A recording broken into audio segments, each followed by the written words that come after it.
우주는 때로 소리치지 않고 속삭인다. 어둠 속 희미한 반짝임, 미묘한 궤도 이탈, 있어야 할 곳에 없는 빛의 깜빡임처럼 말이다. 하지만 이 속삭임은 우리가 알고 있다고 생각하는 모든 것을 뒤흔들 수 있다. 바로 지금 삶 아틀라스 해성에서 이런 일이 벌어졌다. 몇 달 동안 전문학자들은 해성의 10가지 변칙 현상을 기록했다고 믿었다. 이는 자연적인 설명의 한계를 시험할 만큼 이미 긴 목록이었다. 하지만 이제 그 수는 12개로 늘어났다. 2가지 새로운 징후, 모형에 생긴 2개의 새로운 균열, 그리고 한때 비자연적인 존재의 가능성에 코웃음 치던 과학자들이 갑자기 놀라움과 두려움이 뒤섞인 표정으로 화면을 똑바로 응시하게 만드는 2가지 새로운 이유가 더해진 것이다. 그리고 이러한 계시와 함께 도착한 넛의 사진들, 태국, 뉴멕시코, 유럽의 망원경에서 촬영된 이미지들은 단지 매혹적인 것을 넘어 불안감을 자아낸다. 왜냐하면 그것들은 불가능해야만 하는 무언가를 보여주기 때문이다. 극심한 스트레스 상태에 놓인 천체가 여러 방향으로 제트를 뿜어내고 거대한 꼬리들을 만들어내며 일반적인 해성처럼 부서지거나 찢어지지 않고 완벽하게 온전한 상태를 유지하면서도 비정상적인 일관성을 보이고 있었다. 심지어 아비로브 AB 로앱마저도 확률 척도를 높여 상상하기 어려운 영역으로 밀어붙일 때 천문학계는 숨을 죽였다. 사마틀라스 해성에서 방금 어떤 일이 벌어졌고 이는 모두를 경악하게 만들었기 때문이다. 사마틀라스 해성에 새로운 사진들이 도착하자마자 전문학자들은 즉시 이해했다. 우리는 이 미스터리의 새로운 단계로 진입하고 있었다. 11월 17일에 너스 애니엇 이미지 하나만으로도 베테랑 과학자들마저 불안하게 만들기에 충분했다. 그것은 단순히 예쁜 사진이 아니었다. 법의학적인 초상화와 같았다. 나란히 놓인 등고선 지도는 흔들림 없고 왜곡되지 않았으며 온전한 단단한 핵을 드러냈다. 오른쪽 패널에는 40개가 넘는 밝기 수준이 침식되기를 거부하는 산의 지형도처럼 핵의 구조를 정교하게 새겨놓았다. 그토록 엄청난 열적, 기계적 스트레스 아래에서도 해성이 온전하게 남아있다는 것 자체도 이미 기이한 일이었다. 그러나 초록색 색조의 이미지, 노란빛으로 빛나는 핵이 자기장 구조를 닮은 동심원 형태의 후광에 둘러싸인 모습은 거의 관찰된 적 없는 방식으로 코마를 형성하는 힘을 암시했다. 이는 정돈되고 구조화된 모습이었으며 마치 보이지 않는 손에 의해 붙들려 있는 듯했다. 한편 태국에서 11월 15일 촬영된 사진은 하나의 꼬리가 아니라 여러 개의 꼬리, 특히 눈에 띄는 태양 방향 꼬리인 반대 꼬리를 보여주었다. 이 특징은 너무나 희귀하고 기하학적으로 극히 정밀하여 그 존재 자체만으로도 기존의 기대를 뛰어넘는 것이었다. 그리고 가장 인상적인 이미지 중 하나인 사토루 마라타 스우가 뉴멕시코에서 발 인치 망원경으로 합성한 사진이 나타났다. 소박한 망원경이었지만 그 너머로 드러난 진실은 경이로웠다. 태양을 향해 동시에 그리고 태양으로부터 멀어지는 방향으로 제트가 분출되고 있었다. 대칭적이면서도 혼란스럽고 폭발적이면서도 제어되며 섬세하면서도 격렬했다. 이것들은 죽어가는 혜성의 이미지가 아니었다. 오래전에 산산조각 났어야 할 힘에 저항하며 스스로를 지탱하는 무언가, 자연적인 천체와는 달리 행동하기를 거부하는 무언가의 이미지였다. 몇 주 동안 연구자들은 삶 아틀라스 해성의 10가지 변칙 현상, 즉 자연적인 성간 해성의 예상 행동에서 벗어난 10가지 일탈에 집착했다.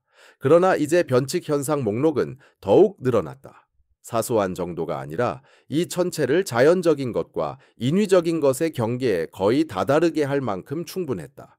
아비로브는 자신의 페이지를 업데이트하며 2가지 새로운 변칙 현상을 확인했고 총 12개로 그 숫자를 끌어올렸다. 그리고 이 새로운 변칙 현상들은 단순히 미스터리를 더하는 것을 넘어 완전히 폭발시켰다. 첫 번째는 제트의 방향에 관한 것이다. 사마틀라스 해성은 기둥 모양으로 정렬된 물질 흐름을 방출하고 있는데 이는 자연적으로 유지되려면 터무니없이 거대한 햇빛 받는 표면적이 필요할 방향이었다. 수학적 계산이 즉시 무너진다. 두 번째 변칙 현상은 천문학적 거리에서도 그 제트들의 일관성과 관련이 있었다. 해성이 16.26시간마다 자전함에도 불구하고 제트들은 100만 킬로미터가 넘는 거리에서도 직선적이고 안정적이며 기둥 모양을 유지했다. 모든 논리에 따르면 자전은 이 제트들을 나선형이나 넓은 곡선으로 번지게 해야 했다. 대신 그것들은 연필처럼 가늘고 흔들림 없이 유지되었다. 로브는 분명히 말했다. 이러한 행동은 태양 에너지에 의한 승화와는 일치하지 않습니다. 그리고 그가 그렇게 말할 때 그는 행간에 다른 무엇인가, 즉 세상을 뒤흔들 만한 무언가를 암시하고 있는 것이다. 처음부터 사마틀라스 해성은 너무 크고 너무 빠르며 화학적으로도 너무 기이하여 자연적인 범주에 편안하게 자리 잡을 수 없었다. 그러나 이제 이 변칙 현상들을 함께 나열해보면 그 상황은 더욱 극단적이 된다. 해성의 핵은 이전의 두 성간 천체인 오우무아무와 오우무아무아 보다 약 100만 배 더 거대하며 보리소프 보로소프보다 10배 더 거대하다. 이것만으로도 해성은 확률 분포의 가장 끝자락, 즉 0.1% 미만에 놓이게 된다. 하지만 연구자들을 불편하게 만드는 것은 단순히 그 질량뿐만이 아니라 그 질량을 구성하는 물질이다. 이 해성은 철보다 니켈을 훨씬 더 많이 포함하고 있는데 이는 해성에서는 거의 발견되지 않으며 소행성에서도 극히 드문 현상이다. 자연에서는 특히 충돌 시 니켈과 철이 함께 나타난다. 그러나 니켈 단독으로는 산업적, 즉 인위적으로 만들어진 것을 의미한다. 로브는 더 나아가 말했다. 니켈 시안 화물 비율은 우리가 지금까지 관찰했던 것과는 비교할 수 없을 정도로 엄청난 차이가 있습니다. 드문 것도 특이한 것도 아닌 거의 불가능에 가까운 일이었다. 여기에 알려진 어떤 해성도 보여주지 않는 극심한 음의 편광 현상까지 더하면 천문학자들이 자신들이 목격하고 있는 것을 설명할 용어가 고갈되고 있는 이유를 이해하기 시작할 것이다. 이것은 단지 이상한 해성이 아니다. 이는 우리가 이해하는 우주의 통계적, 화학적 규범을 위반하는 무언가인 것이다. 삼아틀라스 해성이 단순히 화학적, 물리적으로만 이상했다면 그것으로도 충분했을 것이다. 하지만 그 궤적 또한 잘못되었다. 해성의 역행 궤도는 행성들의 이동 방향과 반대로 움직인다. 그런데도 약 5도의 정확도로 황도면과 정렬되어 있다. 이는 단순히 특이한 것을 넘어선다. 그것은 마치 인위적인 정밀성 같았으며 그 시기마저 더욱 기이하다. 그 전체는 화성, 금성, 목성으로부터 수천만 킬로미터 이내를 스쳐 지나갔는데 이는 거의 불가능에 가까운 동기화된 움직임이었습니다. 로아브는 그 확률이 0.005%라고 계산했습니다. 더욱더 혼란스러운 점은 근일점을 통과할 때 그 천체가 보이지 않았다는 사실입니다. 태양에 가장 가깝게 접근하는 시점이 지구에서는 관측할 수 없는 각도에서 발생한 것입니다. 즉, 지구가 그 천체를 가장 잘 관측할 수 있는 바로 그 순간에 천체는 태양 뒤로 미끄러져 사라진 셈입니다. 우연의 일치일지도 모르지요. 하지만 이 모든 것을 이상 현상 목록과 함께 놓고 보면 우연이라는 단어는 차마 입 밖에 내기 어려워집니다. 해성의 가장 두드러진 특징 중 하나는 바로 물입니다. 얼음물의 승화가 해성 활동의 원동력이 되죠. 그런데 세리마이 아틀라스는 그 규칙마저 어기고 있습니다. 그 플룸에는 질량 기준으로 오직 4%의 물만 포함되어 있는데 이 정도 활동량을 보이는 해성에게는 도저히 있을 수 없는 낮은 수치입니다. 그리고 근일점 부근에서 그 천체가 뿜어내는 빛은 지금까지 기록된 어떤 해성보다도 더 빠르게 밝아졌습니다. 단순히 빠르거나 아주 빠르다는 수준이 아니었습니다. 데이터베이스에 기록된 모든 해성보다도 더 빠르게 밝아졌다는 말입니다. 그리고 색깔도 문제입니다. 그 천체의 코마는 태양보다도 더 푸르게 변했습니다. 해성은 그렇게 되지 않습니다. 특정 조건에서 가끔 푸른빛이 나타나긴 하지만 이번 경우는 기록된 어떤 스펙트럼의 범주를 훨씬 넘어선 것이었습니다. 다시 한번 강조하지만 이 수치들은 자연적인 설명을 한계점까지 밀어붙이고 있습니다. 또 다른 주요 이상 현상은 바로 비중력 가속도인데 세리아이 아틀라스에 작용하는 이 추진력은 중력만으로는 설명할 수 없습니다. 이 가속도를 설명하려면 해성이 질량의 15%, 다시 말해 50억 톤이 넘는 질량을 잃어야만 합니다. 하지만 이를 정당화할 만한 잔해 구름은 어디에도 보이지 않습니다. 이 이상 현상은 사실상 확인된 것이며 이는 우리 모델로는 시뮬레이션 할 수 없는 방식으로 무언가가 천체를 추진하고 있다는 의미입니다. 혜성은 제트 분출로 인해 가속할 수 있습니다. 그렇습니다. 하지만 엄청난 코마 확장을 동반하지 않고서는 불가능하죠. 증거도 없이 상흔도 없이 말입니다. 그런데 설아의 아틀라스는 깨끗하고 조용하며 잔해도 남기지 않고 가속하고 있습니다. 이는 자연스러운 혜성의 행동이 아닙니다. 무언가 다른 것입니다. 이 모든 것 중 가장 기묘한 아이러니는 다른 혜성과의 비교에서 비롯됩니다. 아틀라스 시스템이 발견한 또 다른 혜성인 C225K하는 최근 태양 근처를 지나면서 산산조각 났습니다. 그것은 극심한 열과 스트레스 속에서 자연적인 혜성이 마땅히 그래야 할 방식으로 행동했습니다. 수많은 잔해 조각, 먼지 구름, 그리고 구조적인 붕괴를 보였죠. 하지만 세리아의 아틀라스는 비슷하거나 심지어 더 나쁜 조건 속에서도 단단하게 부서지지 않고 흔들림 없이 완벽하게 온전한 상태를 유지했습니다. 만약 이것이 단순히 물리학적인 문제였다면 두 혜성 모두 비슷하게 행동했어야 마땅합니다. 하지만 그렇지 않았죠. 하나는 혜성처럼 행동했고 다른 하나는 태양을 견뎌내도록 설계된 무언가처럼 행동했습니다. 전 세계가 나사의 데이터를 기다리던 바로 그 순간 미국 정부의 업무 정지로 인해 모든 것이 43일 동안 암흑 속에 잠겼습니다. 화성 정찰 위성은 고해상도 이미징 과학 실험 카메라 하이라이스를 이용해 사리아이 아틀라스의 이미지를 포착했지만 그 발표는 보류되었습니다. 이제 업무 정지가 끝났으니 그 이미지들이 공개될 수도 있었겠지만 우리는 여전히 아무것도 얻지 못하고 있습니다. 한편 유럽 우주국 ESA는 엑소마스 TGO 미량가스 궤도선을 이용해 궤적을 정밀하게 분석했고 그 전체가 지구에 어떠한 위협도 되지 않는다는 사실을 확인했습니다. 하지만 그것은 오히려 미스터리를 더욱 증폭시킬 뿐입니다. 해롭지 않다면 왜 발표가 지연되는 거죠? 왜 침묵하는 것이고요? 왜 이렇게 불확실한 상황이 계속되는 걸까요?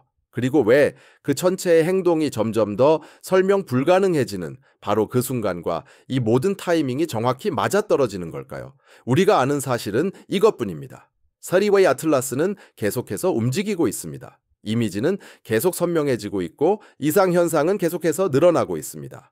그리고 천체가 더욱 가까워질수록 우주는 극소수만이 직면할 준비가 된 어떤 진실을 서서히 드러내기 시작합니다. 우리가 지금까지 본 모든 것, 즉 이미지들, 이상현상들, 모순들, 침묵, 기묘한 물리학, 불가능한 일관성을 종합해 보면 스레이나이 아틀라스의 이야기는 더 이상 단순한 혜성의 이야기가 아니라 훨씬 더 불안하고 섬뜩한 무언가의 이야기가 되기 시작합니다. 우리가 우주로부터 배워 익숙해진 어떤 방식과도 전혀 다르게 행동하기를 거부하는 천체의 이야기 말입니다. 왜냐하면 혜성은 극심한 열 속에서 조각나고 퇴화하며 그 응집성을 잃기 때문입니다. 혜성은 회전하면서도 100만 킬로미터 이상을 평행하게 유지되는 연필심처럼 가느다란 제트를 분출하지 않습니다. 혜성은 정제된 니켈 합금과 흡사한 화학적 특징을 만들어내지 않습니다. 혜성은 확률을 거스르는 정밀함으로 행성 궤도와 그 궤적을 일치시키지도 않습니다. 혜성은 태양보다 푸르게 빛나지 않으며 잔해를 남기지 않고 가속하지도 않고 여러 행성의 위치와 도착 시기를 동기화하지도 않습니다. 그런 것은 결코 혜성이 보일 행동이 아닙니다. 무언가 다른 것입니다. 우리가 측정할 수는 있지만 아직 설명할 수는 없는 무언가 말이죠. 그리고 모두를 경악하게 만드는 것은 단 하나의 이상 현상이 아닙니다. 그것은 12가지 이상 현상의 조합입니다. 각각의 현상도 그 자체로 가능성이 희박하지만 이 모든 것이 함께 모여 더 이상 무시할 수 없는 하나의 패턴을 형성하고 있는 것입니다. 존재해서는 안 될 크기와 질량, 자연의 이치에 어긋나는 니켈 함량, 이색적인 화학 현상으로도 설명하기 어려운 물 부족 현상, 역행하면서도 완벽하게 정렬된 궤적, 거의 정확히 태양을 향하는 방고리, 와우, 신호의 발원지와의 동기화, 지금까지 기록된 어떤 혜성보다도 빠른 밝기 증가, 잔해 구름 없이 질량의 15% 손실을 동반하는 가속, 나선형으로 흩어져야 할 회전 패턴에도 불구하고 우주를 일직선으로 가로지르는 제트, 그리고 이제 11번째와 12번째라는 두 가지 새로운 이상 현상이 추가되면서 과학계는 이 천체에 뭔가 깊고 근본적으로 잘못된 것이 있다는 사실을 인정할 수밖에 없게 되었습니다. 이것들은 무작위적인 일탈이 아닙니다. 이것들은 체계적인 위반, 다시 말해 조직적인 이상 현상들입니다. 심지어 권위 있는 목소리들조차 이 혼란을 잠재우지 못하고 있습니다. 일론 머스크는 니켈 이상 현상을 설명하려 했지만 결국 알려진 지질학, 알려진 해성 구성, 알려진 천체 물리학적 사실과 모순되는 결과를 낳았습니다. 가장 뛰어난 지성들조차 세즈 아이 아틀라스를 자연의 틀 안에 끼워 맞추려 할 때 휘청거립니다. 마치 그 천체 자체가 우리의 설명에 저항하고 있는 듯이 말입니다. 그리고 침묵이 뒤따릅니다. 43일 동안의 나사 업무 정지로 주요 이미지 공개가 지연되었고 미르 데이터에 계속되는 부재, 항상 시리아이 아틀라스를 편리한 관측 범위의 바로 너머에 놓이게 하는 기묘한 타이밍까지. 심지어 그것마저 이 이야기의 일부가 되고 있습니다. 의도적으로 무언가를 숨겨서가 아니라 이 물체를 명확히 규명하려 할 때마다 마치 빗줄기 속 먼지처럼 손가락 사이로 새우르륵 빠져나가 버리는 듯한 느낌을 주기 때문이죠.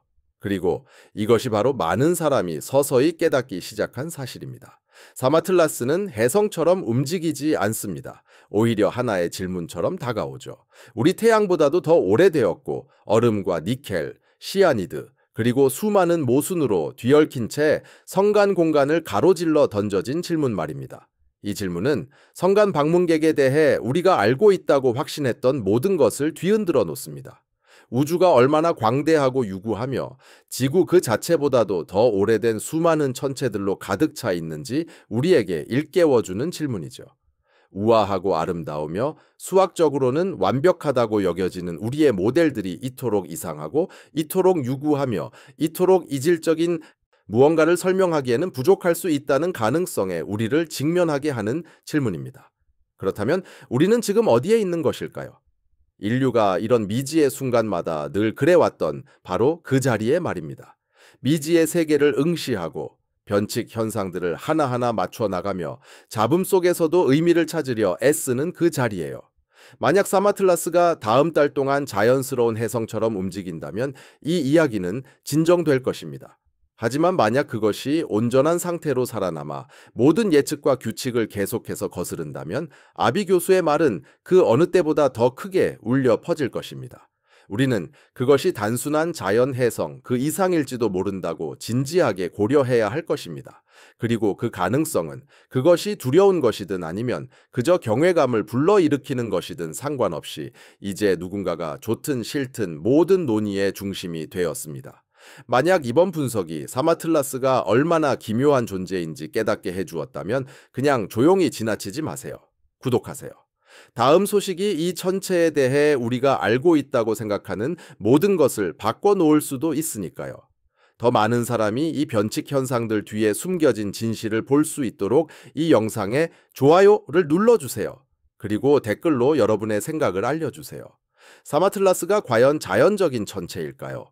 아니면 우리는 완전히 전례 없는 무언가를 목격하고 있는 걸까요?